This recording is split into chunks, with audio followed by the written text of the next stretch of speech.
نے ہدیے میں پیش نہیں کی، یوم آزادی ہم کو کسی نے تحفے میں پیش نہیں کی۔ یوم آزادی کے لیے اور اس ملک کے ایک ایک فرد کی آزادی کے لیے ہم کو صدیوں کا سنگرش کرنا پڑا، صدیوں کی محنت کرنی پڑی، سینکڑوں جانوں کے نذرانے دینے پڑے، سینکڑوں گردنیں کٹی، سینکڑوں نے جو ہے تو جیلوں کی صحبتیں برداشت کی، اور تب جا کر ایک آزادی ہمارے پاس آج میسر ہے۔ تو وجہ ان تمام لوگوں کی قربانیاں ہیں جس کو آج یاد کرتے ہیں۔ آپ نے دیکھا ہوگا 26 جنوری کو ہم جھنڈا کھول لیتے ہیں، لیکن 15 اگست کو ہم جھنڈا چڑھاتے اس لیے ہے کہ یہ ہمارے فخر کا دن ہے۔ ہم نے آج برطانوی حکومت کا جھنڈا اتارا تھا اور اپنا جھنڈا چڑھایا تھا، یہ ہمارے لیے فخر کا دن ہے۔ آج ہم نے غلامی کے جھنڈوں کو نیچے اتارا اور آزادی کا پرچم لہرایا، یہ ہماری آزادی کا دن ہے۔ آج ہم نے جات پات کا پرچم اتارا اور اس بھارت کی ایکتا، اکھنڈتا، بندھوتا کا پرچم چڑھایا، اس لیے آج ہم پرچم چڑھاتے ہیں۔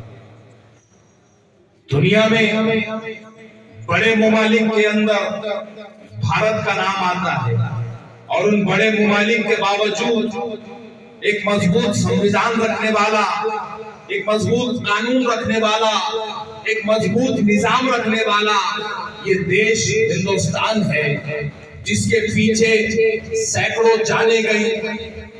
اور چونکہ ان دنوں نفرت بازوں کی سرکار ہے تو وہ کہیں نہ کہیں تاریخ کو چھپانے کی کوشش کرتے ہیں، تاریخ کو مٹانے کی کوشش کرتے ہیں، لیکن تاریخ وہ معمہ ہے، آج تو چھوٹ جائے گا لیکن کل پھر سے ابھر کر آئے گا، تب آپ کیا کرو گے؟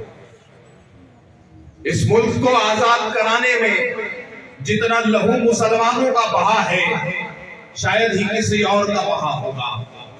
اور اس کی مثال کے طور پر میں ہر بار ایک چیز کہتا ہوں کہ دیش ہم سے چھینا گیا تھا، حکومتیں ہماری گئی تھی، قلعے ہمارے لوٹے گئے، محلات ہمارے تباہ کیے گئے، مال و متاع ہمارا لوٹا گیا، سونا چاندی ہمارا لوٹا گیا، ہمارے سر کے تاج کے ہیرے ہم سے چرائے گئے، تو ظاہر سی بات ہے جنگ آزادی میں لڑنے میں صف اول میں کھڑے رہنے والے ہم ہی تھے۔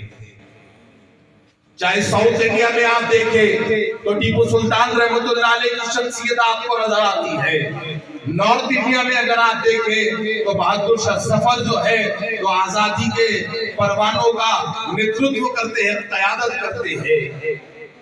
حکومتیں ہماری گئی، اسی لیے جنگیں ہم نے لڑی۔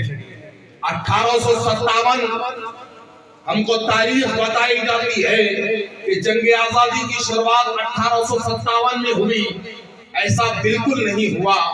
اگر 1857 میں جنگ آزادی کی شروعات ہوتی تو ٹیپو سلطان کی شہادت کہا جائے گی۔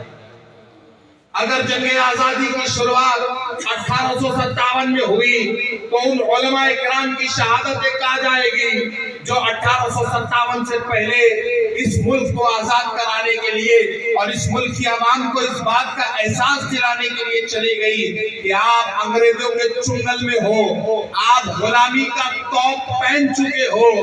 اس ملک کو اس بات کا احساس کرانا سب سے پہلے ضروری تھا کہ انگریزوں نے آپ کو غلام بنایا ہے۔ جب تک غلامی کا تصور نہیں آتا تب تک آزادی کا خیال نہیں آتا، اور جب غلامی آ گئی اور جب علماء اکرام نے چل پھر کر لوگوں کو بتایا کہ آپ آزاد پیدا ہوئے ہیں اور آپ کو آزاد اگر مرنا ہے تو لڑنا پڑے گا اور ان کوری چمڑی والوں کو دیش سے کھدیڑنا پڑے گا، تب جا کر اس دیش کے اندر آزادی کی لہر چلتی ہے اور وہ سنگرش پھر شروع ہوتا ہے، اور 1947 کو ہم اس ملک کو آزاد کرواتے ہیں۔ ملک کی تاریخ قدیم ہے اور اس کے اندر کئی ایسے لوگ ہیں جن کو تاریخ کے صفحات میں کئی چھپا دیا گیا، لیکن ماضی کے حالات مستقبل میں دوبارہ اجاگر ہو گئے۔ یہ مایوس کن بالکل نہیں ہے کہ ہماری تاریخ کو مٹایا جا رہا ہے۔ تاریخ چھپائی تو جا سکتی ہے، مٹائی نہیں جا سکتی۔ اور ایک مبارکباد آپ کو دیتا ہوں، آپ مدارس دینیہ کے بچے ہیں، اور اس ملک کے عزیز کی آزادی کے اندر جتنا کردار مدارس نے ادا کیا ہے شاید ہی کسی اور نے ادا کیا ہوگا۔ اس ملک کی پہلی دستگاہ دارالعلوم دیوبند کی بنیادی اس لیے پڑتی ہے کہ ملک کی آزادی کی تحریک چلانے کے لیے کوئی سینٹر پوائنٹ ہونا چاہیے۔ ہم ایسی دستگاہوں سے تعلیم لیتے ہیں جس کی بنیادیں اس ملک کی آزادی کو پانے کے لیے رکھی گئی تھی۔ مسلمان اس دیش کے اندر اس دیش کا صرف ناگرک ہی نہیں ہے، بلکہ وہ اس دیش کے اندر اپنی لہو کو اس دیش کو سینچنے والا کوئی اگر قوم ہے تو وہ مسلمان ہے۔ میں چونکہ نسل نو بیٹھی ہوئی ہے، آپ سے ایک بات کہتا ہوں کہ مایوس ہونے کی ضرورت نہیں ہے، آپ کو گھبرانے کی ضرورت نہیں ہے، آپ کو میڈیا کے بیانات میں یہ سننے کی کہ مسلمان ہو تو یہاں چلے جاؤ وہاں چلے جاؤ کوئی ضرورت نہیں ہے۔ ہم اس مٹی کے بیٹے ہیں، ہم اس مٹی کو آزاد کرانے والے مجاہد ہیں، اور ہم اس مٹی کے آزادی کو برقرار رکھنے والے لڑویے ہیں، اور ہم آج بھی لڑ رہے ہیں۔ ملک آزاد ہوا، اور کسی بھی آزاد ملک کو ایک دستور کی ضرورت ہوتی ہے چلانے کے لیے۔ اگر آپ چھوٹی سی تنظیم بناتے ہیں، اگر آپ ایک مکتب اور مدرسہ بناتے ہیں، تو اس کو چلانے کے لیے صحیح طریقے سے آگے بڑھانے کے لیے ایک دستور کی ضرورت ہوتی ہے۔ اور اس ملک کے جب دستور بنانے کی بات ہوئی تو علی جناب پرکاش امبیڈکر صاحب کے دادا بابا صاحب امبیڈکر کے ساتھ جو لوگ تھے ان میں مسلمان شامل تھے۔ حضرت مولانا حسرت موہانی سنویدھان سمیتی میں تھے۔ اس ملک عزیز کی آزادی کا سب سے پہلا انقلاب کا نعرہ دینے والے وہ حسرت موہانی تھے۔ تو ہم نے صرف آزادی کی جنگ ہی نہیں لڑی، بلکہ آزادی کے بعد اس دیش کو منظم طریقے سے چلانے کے لیے سنویدھان سمیتی میں ہمارا حصہ رہا۔